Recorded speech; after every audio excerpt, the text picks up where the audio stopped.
Assalamu алейкум. Урматтуу биздин көрүүчүлөр, машина алуучулар, кече сиздер сурадыңыздар эле Nexia 1 деп.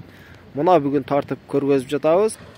Албетте бул Nexia дыйкандын машинасы, мынакей азыр ичинде тартып көргөзөбүз.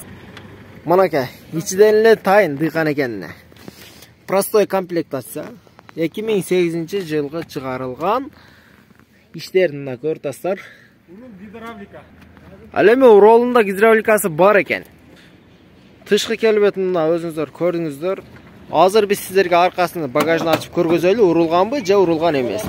Мынакей мен запаскасы бар экен, мына казандар бүтүн, эч кандай удар жеген эмес. Эгерде алуучулар болсо, урматтуу көрүүчүлөр, бизге катталганды унутпаңыздар. Ал эми азыр биз ээсинен машинанын баасын сурап көрөлү. Тамла басыны канча дейсиз? 225 миң кемі бар. 225 миң сом кеми бар дейт. Урматтуу көрүүчүлөр, биз моторун да ачып көргөздүк. Буга чейинки видеолордо биз сиздерге кандай Nexia алыш керек экенин бир айтып өткөнбүз. Nexиалар ушул жерде мына лонжеронун кесишини билесиздер, аны видеого тартып көргөзгөнбүз, жасап дагы чыгарганбыз. Ал эми бул айтып аткан Nexиабыздын лонжерондору бүтүн экен, рамалары бүтүн экен. Андыктан байланышка чыксаңыздар болот. Ролдун гидравликасы мынакей.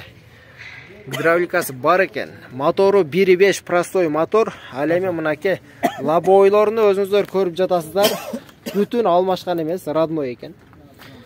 Эгер алуучулар болсо, экрандагы номерге чалыңыздар. Кыска кабардан алганыңыздарды айтсаңыздар, арзандатып берет экен.